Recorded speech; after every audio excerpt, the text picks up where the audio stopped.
મારા દરેક વાલા મિત્રોને જય શ્રી કૃષ્ણ। મારું નામ કમલેશ દવે, સામવેદ આચાર્ય, સુરત, ગુજરાતી। મિત્રો, 23 ઓગસ્ટ 2026 અને રવિવાર એ દિવસે પુત્રદા એકાદશી છે।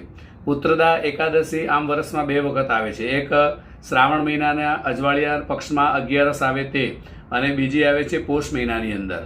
બીજા નંબરમાં કે શ્રાવણ મહિનાની જે 11 હમણાં આ 23 તારીખે જે છે એ 23 તારીખના જે 11 છે એને પુત્રદાની સાથે પવિત્રા એકાદશી પણ કહેવામાં આવે છે। વૈષ્ણવો જે હોય છે એ પવિત્રા ભગવાન શ્રીજીને અર્પણ કરે છે, ભગવાન કૃષ્ણને અર્પણ કરે છે, સાથે બીજા પણ ભગવાનોને અર્પણ કરે છે।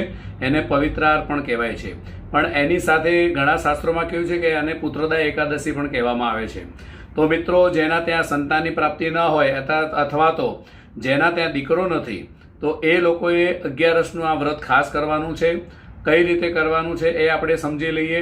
સવારે તમારી રોજની જે પૂજા છે તે પૂજા તમારે પતાવી અને ઘરની અંદર એક સાઈડની અંદર આપણે સાઈડમાં એટલે કે મંદિરની આજુબાજુમાં આપણા ઘરના એક પાટલો અથવા તો બાજેટ હોય તો બાજેટ મૂકી એની પર પીળું વસ્ત્ર પાથરવાનું છે અને એની પર ભગવાન ગણેશજી અને એની સાથે ભગવાન કૃષ્ણ ભગવાનને બેસાડવાના છે। યાદ રાખજો કે આ 11ની તમે પૂજા કરો એમાં પહેલાં યાદ રાખીને ગણેશજીની પૂજા બતાવેલી છે। તો ગણેશજીની પૂજા કરી અને સાથે ગણપતિ ભગવાનને દરોઈ ચોક્કસ ચડાવજો। પૂજાની અંદર ગણપતિને દરોઈ પણ ચડાવવાની લીખેલી છે।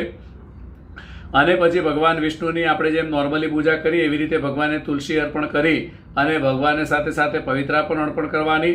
હાથમાં જળ લેવાનું છે, એમાં એક સોપારી અને સિક્કો લઈ અને તમારે મનથી સંકલ્પ લેવાનો છે કે ભગવાન મારે ત્યાં 12 મહિનાની અંદર પુત્રની પ્રાપ્તિ થાય તે માટે થઈને હું 11નું વ્રત કરું છું, તો આ વ્રતનું તમે ચોક્કસ સ્વીકાર કરજો। આવી રીતે માનસિક સંકલ્પ લઈ અને આપણે ભગવાનની પૂજા કરી અને ભગવાનને અર્પણ કરવાની છે।